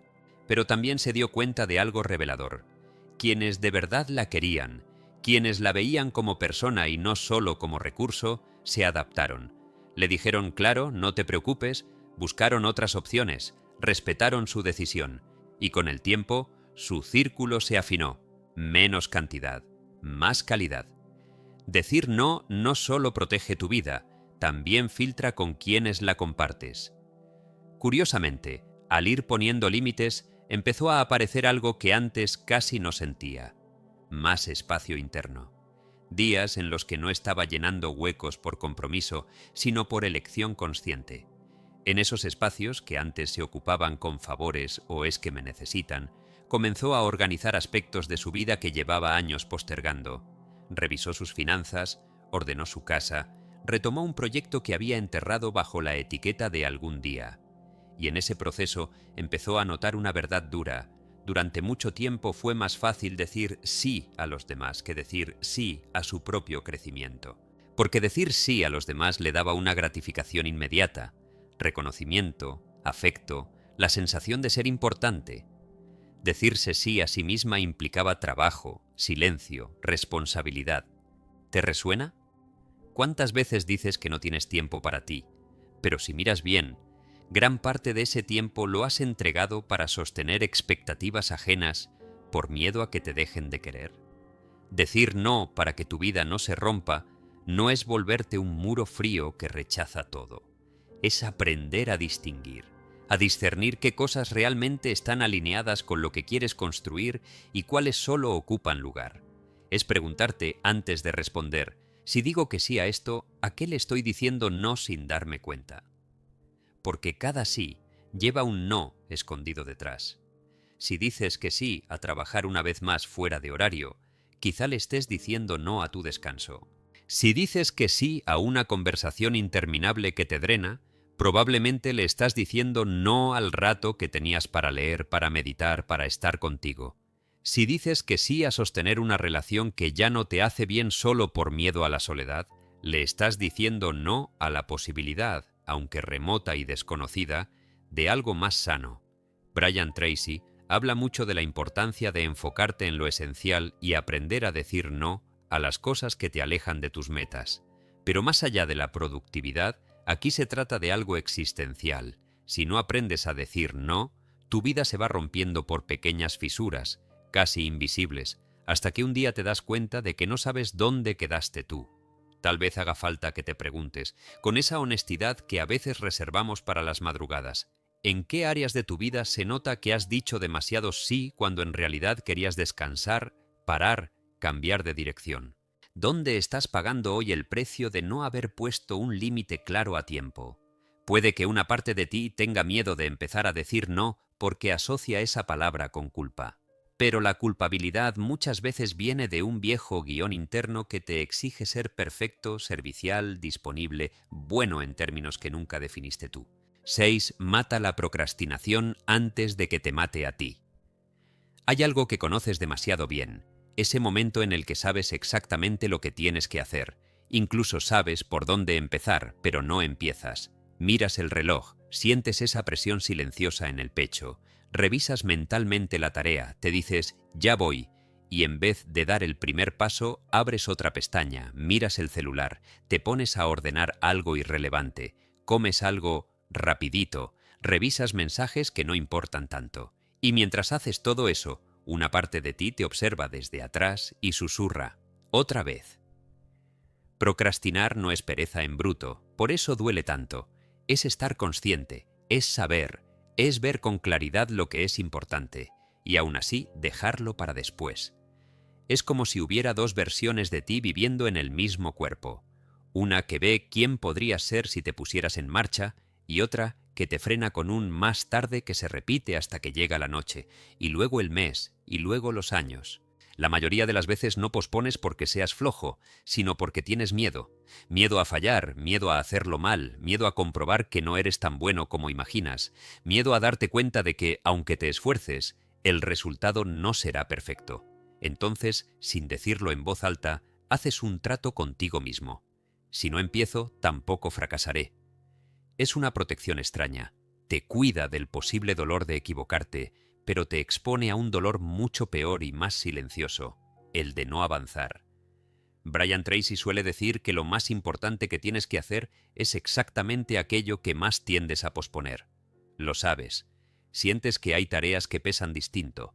Ese correo que puede abrirte una oportunidad, ese documento que te da claridad sobre tu dinero, esa conversación incómoda que podría cambiar una relación, ese proyecto que llevas años soñando. No son cosas cualquiera, son piezas que mueven tu vida de sitio. Y, sin embargo, justo esas son las que más dejas para cuando tengas tiempo, cuando te sientas inspirado, cuando tengas la mente despejada. ¿Te has dado cuenta de que ese momento perfecto casi nunca llega? La procrastinación se disfraza de muchas formas: cansancio, distracción, perfeccionismo, supuestas urgencias ajenas. Te dice, primero hago esto otro y luego me pongo serio, y ese otro no se acaba nunca. Te promete que mañana sí te vas a organizar, y cuando mañana llega la historia se repite. Cada vez que ocurre algo se rompe un poquito. tu confianza en ti. No es solo que el trabajo quede sin hacer, es que tú te quedas con la sensación de no poder contar contigo, y esa sensación mata, poco a poco. Mata tus ganas, tu entusiasmo, tu autoestima, tu fe en tus propios compromisos. Hay una persona que vivió mucho tiempo así, atrapada en esa dinámica. Tenía talento, ideas, recursos. Desde fuera cualquiera decía que estaba llena de potencial. Desde dentro se sentía estancada. Trabajaba en algo que no la llenaba del todo. Soñaba con emprender un proyecto propio que podía hacer desde casa, a su ritmo. Había hecho listas, había leído libros, había visto videos, sabía qué pasos dar. Tenía una libreta con esquemas, fechas tentativas, incluso nombres posibles. Pero cada vez que se sentaba a iniciar algo concreto, pasaba lo mismo. Recordaba que tenía que contestar unos mensajes, que había que ordenar unas carpetas, que la casa estaba hecha un desastre. Movía cosas, limpiaba un poco, se preparaba un café, revisaba redes, por unos minutos. Cuando se daba cuenta, la energía se le había ido en todo, menos en lo que realmente importaba. Llegaba la noche con un malestar pegado al cuerpo, una mezcla de culpa y alivio raro.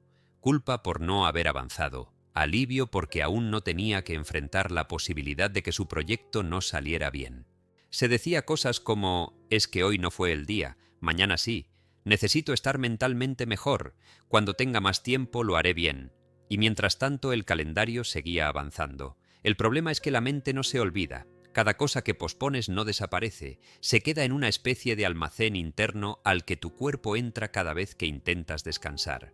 Cuando esta persona se acostaba, no tenía paz. La cabeza seguía en movimiento. Otra vez no hice nada. Estoy perdiendo el tiempo. Así nunca voy a cambiar mi vida. Aunque se durmiera, despertaba cansada, como si hubiera estado peleando consigo misma toda la noche. En el fondo, sabía algo que duele mirar de frente. La procrastinación la estaba apagando por dentro. No solo retrasaba tareas, retrasaba su propia vida. Quizá tú también lo has sentido, la sensación de ir acumulando versiones de ti mismo que no existieron porque nunca les diste oportunidad. Planes que nunca pasaron de idea, deseos que nunca se tradujeron en acción, capacidades que nunca entrenaste porque siempre encontraste una excusa razonable para esperar. ¿Cuántas veces has dicho «yo podría» y te has quedado solo ahí, en el condicional? ¿Cuántas veces te has prometido que este año será distinto y has repetido al final el mismo guión de siempre? Es importante que veas que la procrastinación no es neutral, no es un simple «lo hago después». Es una fuerza que se come tu energía vital. Joseph Murphy diría que tu subconsciente se guía por tus actos mucho más que por tus deseos. Cada vez que eliges posponer lo importante para refugiarte en lo fácil, tu mente profunda aprende que en tu jerarquía interna el alivio inmediato vale más que tu crecimiento, y sin darte cuenta construyes una identidad donde tú mismo no confías en tu propia palabra. ¿Cómo vas a organizar tu vida si no crees en lo que decides? ¿Cómo vas a sostener una nueva rutina si en el fondo sientes que probablemente volverás a fallarte? La persona de la que te hablaba tocó un punto de saturación extraño. No explotó en una crisis dramática, simplemente un día se hartó de escuchar su propia voz interna prometiendo cosas que nunca cumplía. Se sentó frente a la libreta donde tenía apuntado su proyecto y, antes de escribir nada más, se dijo a sí misma casi con rabia: «No puedo seguir viviendo de lo que digo que voy a hacer, necesito una sola cosa que realmente haga hoy». No se permitió hacer una lista larga, eligió un solo paso pequeño pero realista: escribir la estructura básica de lo que quería ofrecer. No la versión final, no el plan perfecto, solo un boceto. Se puso un límite de tiempo concreto, corto. Algo curioso ocurrió. Al empezar, sintió resistencia, nervios, la tentación de levantarse a hacer otra cosa. Pero se había hecho una promesa distinta, no se había prometido un resultado, se había prometido no levantarse de la silla hasta que el tiempo que se había dado se cumpliera. No fue un momento heroico, fue un momento muy humano, con distracciones, con dudas. Pero al final de esa pequeña franja de tiempo, tenía algo que antes no existía. Un primer borrador. No era brillante, no era perfecto, pero era real. Esa noche se dio cuenta de una diferencia enorme. Por primera vez en mucho tiempo, se fue a dormir con la sensación de haber dado un paso hacia sí misma, en lugar de haber huido una vez más. No había cambiado su vida en un día, pero sí había cambiado algo esencial: la dirección de su relación con sus promesas. Brian Tracy habla de comer la rana primero, es decir, hacer primero aquello que es más importante y que más tiendes a postergar. Pero para llegar a eso, muchas veces hay que reconciliarse con el hecho de que la acción casi nunca se siente gloriosa al inicio. No esperes sentirte seguro para empezar. No esperes no tener miedo. No esperes a que tu mente esté silenciosa para sentarte a hacer lo que importa, porque la realidad es que la calma que estás buscando al posponer está al otro lado de la acción, no antes. Procrastinas porque crees que así te das un respiro, pero en el fondo lo que haces es agrandar la sombra del pendiente. Cuanto más lo aplazas, más grande parece. ¿Cuántas veces has sentido que una tarea era enorme y cuando por fin te sentaste a hacerla, descubriste que no era para tanto? ¿Por qué entonces sigues alimentando ese monstruo mental que solo existe mientras lo miras de lejos? Hay una dimensión espiritual también. Cada vez que pospones lo que sabes que es parte de tu propósito, te estás empujando un poco más lejos de ti.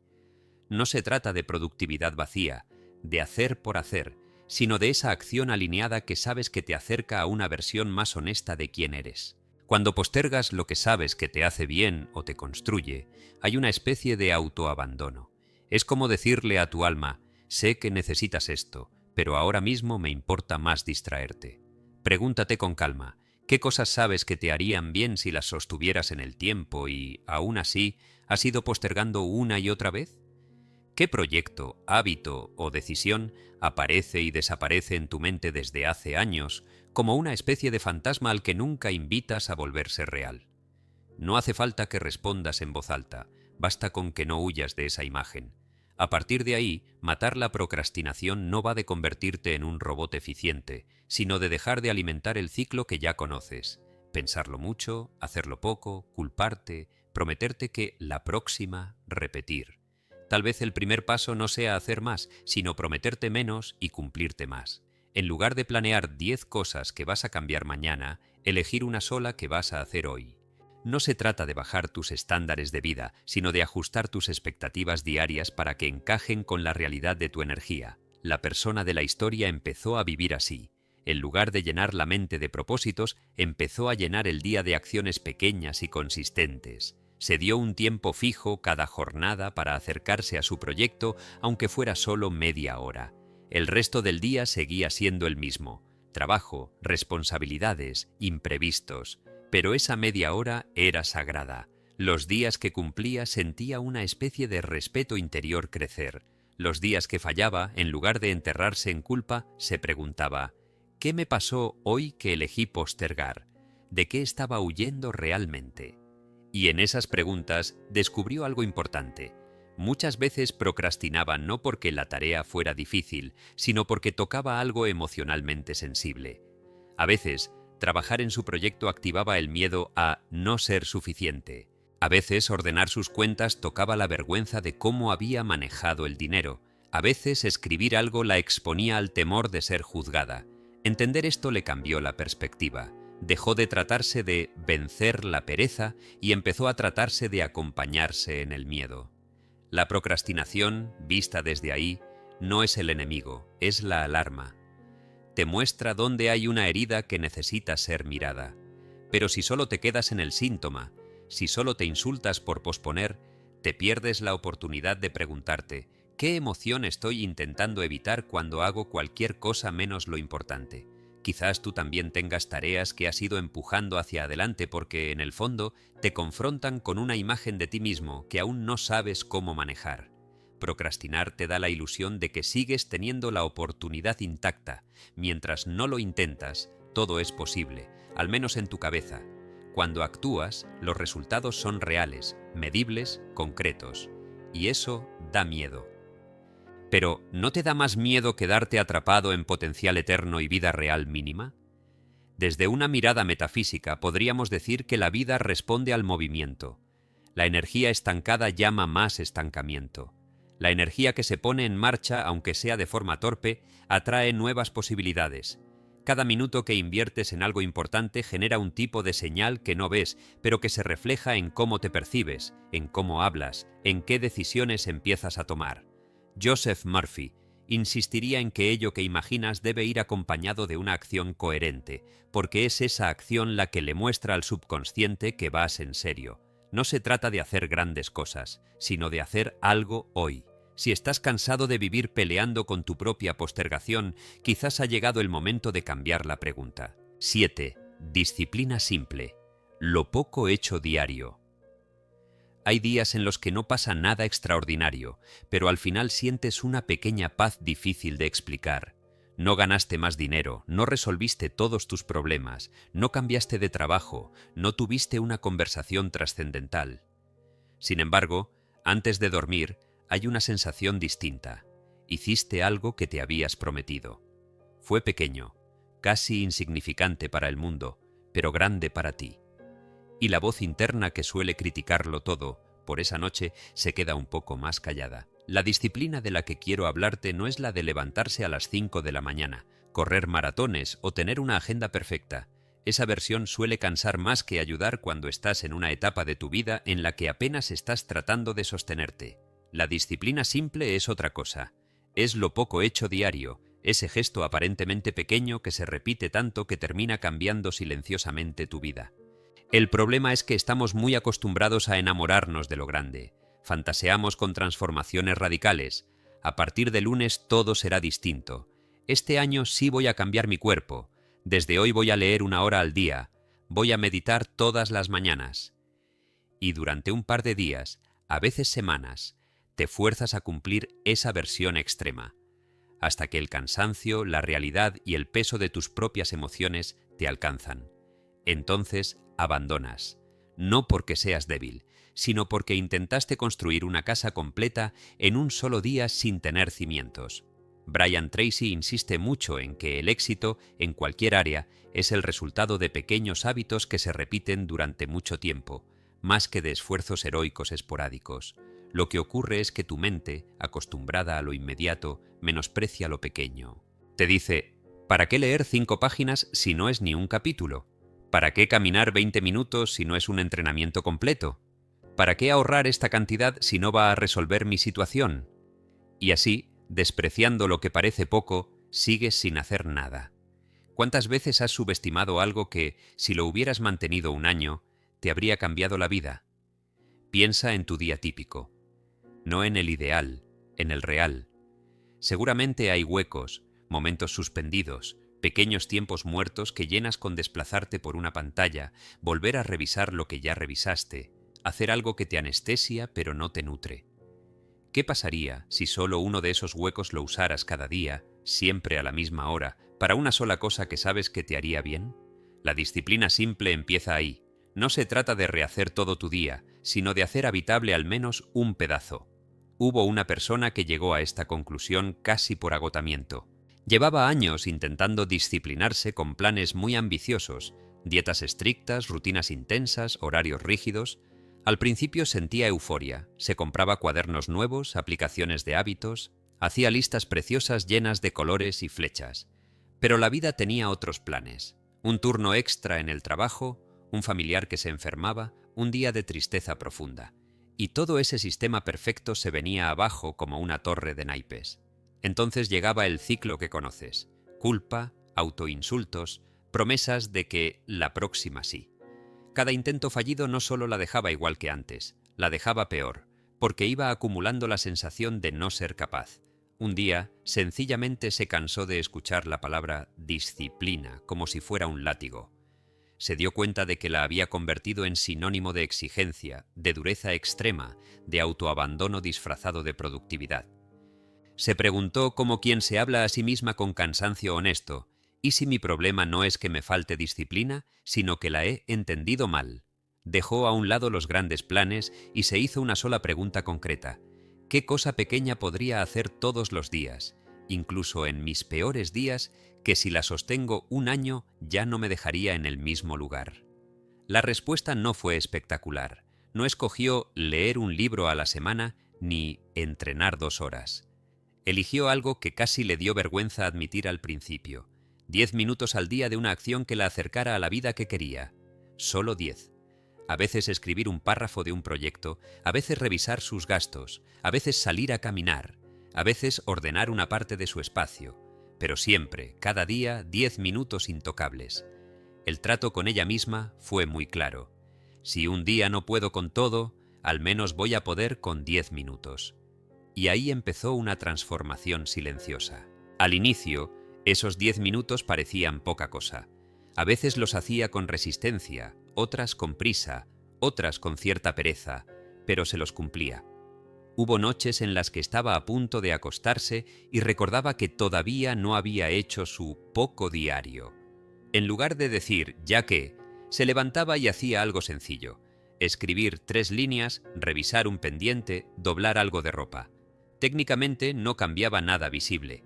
Internamente lo estaba cambiando todo, porque cada una de esas veces le enseñaba a su mente que ella era alguien que se respetaba aunque fuera en lo mínimo.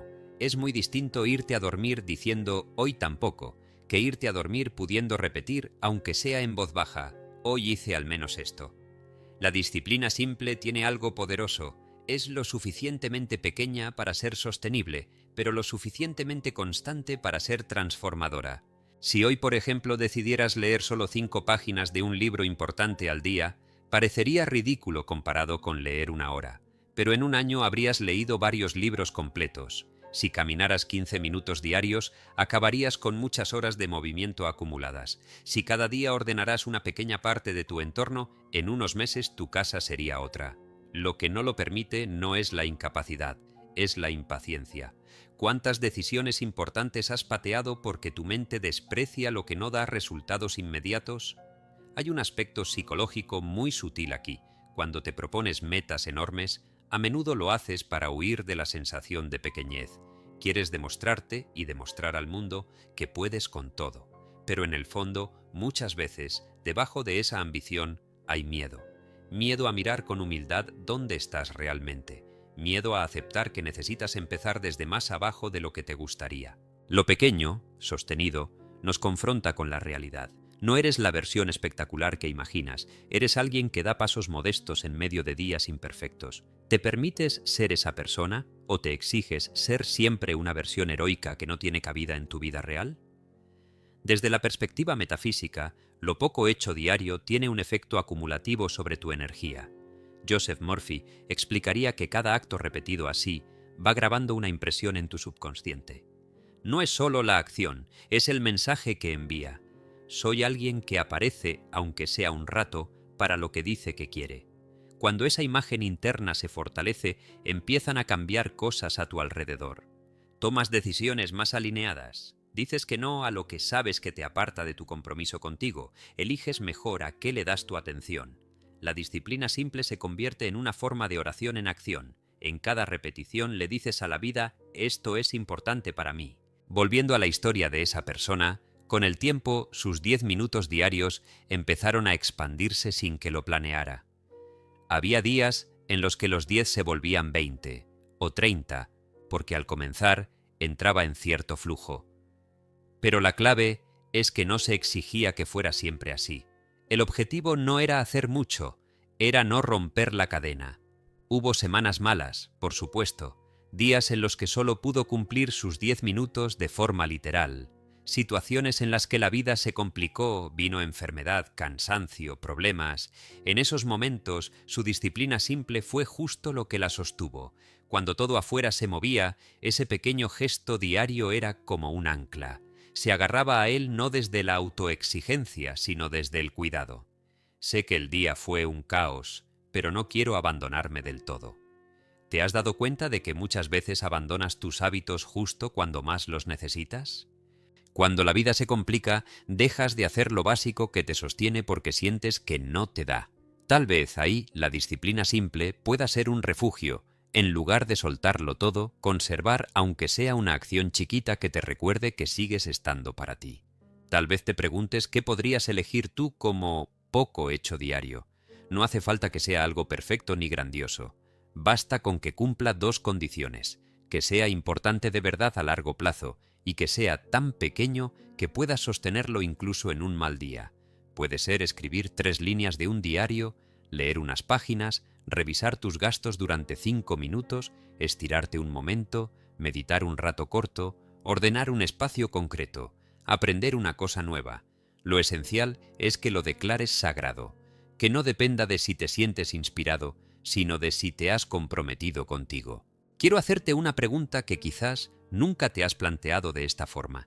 Si alguien pudiera observarte durante un mes, sin escuchar tus palabras, solo viendo tu poco diario, ¿qué diría que estás construyendo? Porque eso, más que tus planes, revela hacia dónde te diriges. Y otra pregunta más íntima: ¿qué pequeño gesto podrías empezar hoy, no mañana, que en un año te hubiera evitado decir «sigo igual»? Brian Tracy suele hablar de la regla de hacer todos los días algo que te acerque a tu objetivo más importante, aunque sea un poco. Lo que más bloquea es la creencia de que, si no puedes hacerlo perfecto, no vale la pena hacerlo. Y esa creencia te roba años de avance. Piensa en esto. Es mejor un hábito imperfecto pero constante que una fase perfecta que dura 2 semanas. ¿Qué vale más? ¿Alguien que hace ejercicio de manera moderada todo el año o alguien que se mata en el gimnasio un mes y luego desaparece? Lo mismo pasa con tu mente, tu economía, tus relaciones. La disciplina simple también te enfrenta con la verdad de tu prioridad. Cuando dices que algo es importante para ti, pero día tras día no le dedicas ni 10 minutos, no eres malo, solo estás desenfocado o asustado. Sin embargo, tu inconsciente lee ese desfase. Entiende que, en la práctica, eso no es prioridad. Empezar a regalarle unos minutos diarios a aquello que dices querer es empezar a alinear tu discurso con tus actos. Y esa coherencia, aunque parezca sutil, tiene un efecto sanador. Te deja de doler tanto escucharte prometerte cosas, porque detrás de cada promesa hay una acción que la respalda, aunque sea pequeña. Puede que en este momento de tu vida te sientas abrumado con todo lo que quisieras cambiar. Tu entorno, tu cuerpo, tu mente, tu trabajo, tus relaciones. Tal vez, si miras el conjunto, te parezca una montaña imposible. Por eso te propongo que por un momento dejes de mirar la montaña entera y bajes la mirada al suelo, al paso pequeño que puedes dar hoy. No necesitas resolverlo todo, necesitas moverte un poco en lo que realmente pesa. 8. Arreglo tu casa, arreglo mi vida. La primera vez que entendí que ordenar una casa podía enderezar una vida, no fue leyendo un libro. Fue barriendo el suelo de una cocina que no era la mía. Había platos acumulados desde hacía días, envoltorios, tazas a medio tomar, restos de comidas rápidas que hablaban de cansancio más que de desinterés. La persona que vivía allí pasaba por un momento difícil y me pidió ayuda con algo que, aparentemente, era solo limpiar. Pero a medida que íbamos moviendo cosas, guardando, tirando, decidiendo qué se quedaba y qué no, comencé a notar algo extraño. La conversación se hacía más honesta, más profunda, como si cada objeto que encontrábamos fuera también una puerta a lo que esa persona estaba sintiendo y no decía. Y sin darme cuenta, al ayudar a poner orden fuera, algo empezaba a moverse también dentro de mí. No se trataba solo de empatía, era algo más. Era como si ese acto de levantar cosas del suelo, de despejar superficies, de abrir ventanas, estuviera hablando de una verdad que yo mismo llevaba tiempo evitando mirar en mi propia casa y en mi propia vida. No sé cómo está tu espacio ahora mismo, pero sospecho que, si le tomaras una foto sincera, sin acomodar nada antes, esa imagen contaría más sobre ti de lo que a veces te atreves a reconocer. Una casa desordenada no significa que seas una mala persona, pero sí dice algo de cómo estás por dentro, del peso que cargas, de las cosas que has ido dejando para luego, de los duelos que no has terminado de atravesar, de las decisiones postergadas. Psicológicamente, el hogar suele convertirse en el escenario donde se acumulan no solo objetos, sino historias. A veces guardas cosas que ya no usas por lealtad a una versión antigua de ti. Otras, te rodeas de cosas porque te da miedo sentir el vacío. Y mientras tanto, la vida cotidiana se desarrolla entre pilas, montones, esquinas olvidadas. Lo curioso es que no solo te afecta el desorden de tu casa, también te toca el de la casa de quienes conviven contigo o de quienes amas. Cuando entra alguien a tu vida con un caos físico muy grande, es fácil pensar yo te ayudo a organizarte, como si un par de bolsas de basura fueran suficientes. Pero si te quedas, si realmente te implicas, te das cuenta de que ordenar la casa de otro es entrar de algún modo en su biografía emocional. Y ahí también sale a la luz tu propia manera de relacionarte con el desorden, con el control, con el soltar. Por eso, arreglo tu casa, arreglo mi vida, no es solo una frase bonita, es algo que puede volverse verdad cuando te atreves a ver el orden externo como un lenguaje. Hay una persona que, sin planearlo, comenzó a hacer esto de forma casi ritual. No se dedicaba profesionalmente a limpiar casas ni a organizar espacios. Simplemente, por la manera en que era, sus amigos iban pidiéndole ayuda cuando sentían que la vida se les había ido de las manos. «Solo acompáñame a arreglar un poco, es que no sé ni por dónde empezar», le decían. Y así, un sábado limpiaba la habitación de alguien con el corazón roto, otro día colaboraba en vaciar el apartamento de alguien que acababa de terminar una relación, otro ayudaba a ordenar el escritorio de quien estaba cambiando de trabajo. Al principio lo veía como algo práctico, una forma de estar presente cuando las palabras se quedaban cortas. Pero con el tiempo empezó a notar un patrón. Cada proceso de orden en casa venía acompañado de una verdad que se desbloqueaba. No era el detergente, no era la escoba, era la valentía de mirar lo que se había ido acumulando, y en cada una de esas casas, inevitablemente, se activaban también cosas suyas. Recuerda especialmente una tarde. Estaba ayudando a alguien cercano a vaciar un armario. Sacaban cajas, ropa, papeles. En una de esas cajas aparecieron cartas, fotos, objetos cargados de historia. La otra persona se quebró un poco al verlos, dudando entre guardarlos, tirarlos o simplemente volver a esconderlos. En ese momento, en lugar de dar consejos, se quedaron en silencio. Y en ese silencio, lo que afloró no fue solo la nostalgia del dueño de esas cosas, también surgieron recuerdos propios. De pronto, él se vio pensando en su propio armario, en la caja que él mismo tenía en una repisa alta, llena de recuerdos de una etapa que decía haber superado, pero que seguía ocupando un lugar físico y emocional. No lo dijo en voz alta, pero un pensamiento le atravesó. Cuando termine aquí, voy a llegar a mi casa y voy a abrir lo mío. Y así fue. Esa noche, después de volver de ayudar a ordenar una casa ajena, se sentó frente a su propio armario y sacó su caja. No fue fácil. Aparecieron fotos, mensajes, pequeños objetos que representaban promesas rotas, ilusiones, antiguos para siempre que ya no existían. Parte de él quería volver a cerrar la caja y dejarla como estaba. Pero otra parte recordó lo que había visto ese mismo día, el alivio en la cara de la otra persona cuando, tras dudar mucho, decidió quedarse solo con unos pocos recuerdos y dejar ir el resto. Entendió algo muy profundo. En ambos casos, el acto de ordenar no era traicionar lo vivido, era honrarlo de otra manera. ¿Te has dado cuenta de cuántas cosas guardas que ya no representan quién eres hoy, pero que sigues manteniendo porque te da miedo lo que significaría soltarlas? Cosas rotas que dices que algún día arreglarás. Ropa que ya no usas, pero que habla de un momento en el que te sentías distinto. Papeles que nadie revisa, pero que parecen contener, de algún modo, la historia de lo que has trabajado, lo que has estudiado, lo que has sufrido. En el plano psicológico, cada objeto es un símbolo. En el plano metafísico, cada objeto también lleva energía. Joseph Murphy subrayaría que tu mente subconsciente responde a las imágenes que te rodean, no solo a las que ves en tu imaginación, también a las que hay en tu entorno. Una casa llena de cosas sin lugar es una mente llena de pensamientos sin procesar. Un armario atiborrado de prendas que no usas es una señal interna de cuánta vida vieja sigues cargando. Brian Tracy, desde otro ángulo, hablaría de la importancia de limpiar tu escritorio, tu entorno de trabajo, para tener más claridad y productividad.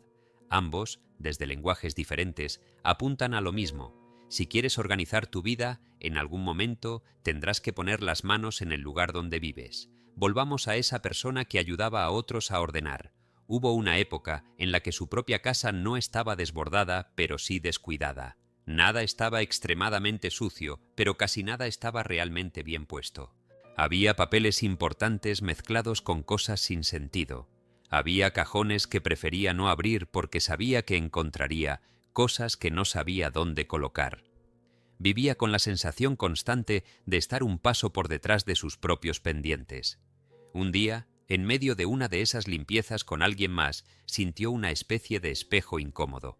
Me conozco tan bien moviéndome en el caos de otros, pero no estoy teniendo esa misma compasión y firmeza con el mío.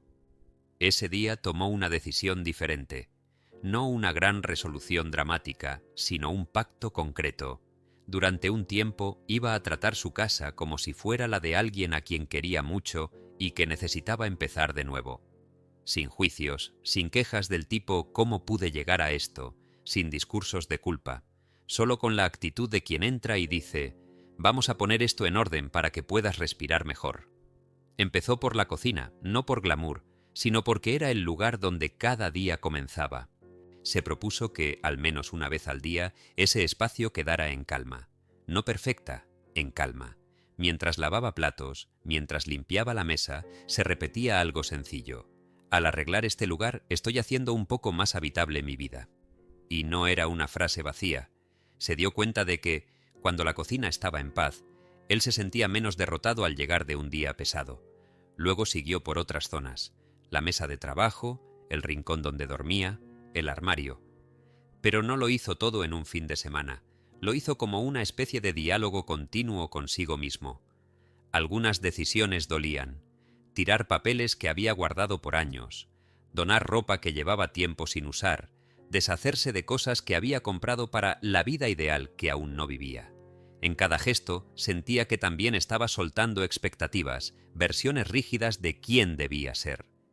¿Qué pasaría si empezaras a mirar tu casa con ese mismo tipo de ojos, no como un decorador, sino como alguien que quiere cuidarse? En lugar de preguntarte ¿por qué soy tan desordenado?, podrías preguntarte ¿qué parte de mi historia quedó atrapada en este montón de cosas sin decidir? No se trata solo de estética, se trata de identidad.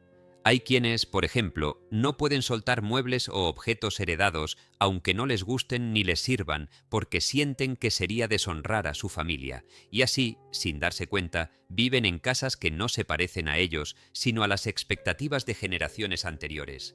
¿En qué rincones de tu hogar se nota que estás viviendo más la vida que otros quisieron que vivieras que la que realmente resuena contigo? Desde la metafísica, el hogar es un campo energético. Cada rincón guarda algo de ti.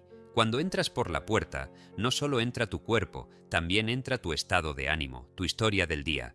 Si el lugar que te recibe está caótico, tu sistema nervioso sigue en alerta. Si hay un mínimo de orden, es más fácil que el cuerpo entienda que ya puede bajar la guardia. Arreglar tu casa con consciencia es, en ese sentido, crear un templo sencillo para tu vida diaria. No hablo de perfección, hablo de intención.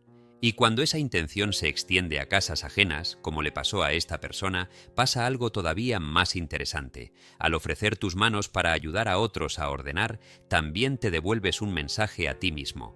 Te recuerdas que sabes construir calma, que no estás del todo a merced del caos. Pero es importante algo. Ayudar a otros a arreglar su casa no puede convertirse en una excusa para no arreglar la tuya. A veces es más fácil organizar el mundo de los demás que mirar lo propio. Te sientes útil, reconocido, acompañado. El verdadero reto empieza cuando, después de acompañar a alguien en su desorden, vuelves a tu espacio y aplicas esa misma sensibilidad. ¿Te has dado cuenta de si te sucede eso? ¿De si estás más dispuesto a ayudar a ordenar la vida y la casa de otros que la tuya? No es un reproche, es una pista. La persona de la que te hablo atravesó exactamente esa transición. Hubo un momento en el que se dio cuenta de que cada vez que su propia vida se complicaba, buscaba refugio en servir a los demás. No porque no los quisiera de verdad, sino porque así no tenía que mirar su desorden interno. Arreglar la casa ajena era una forma de sentirse en control.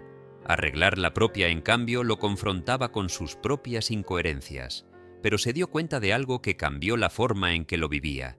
Cuando empezaba por él, cuando dejaba su espacio recogido antes de ir a ayudar a alguien, lo que ofrecía fuera tenía otra calidad.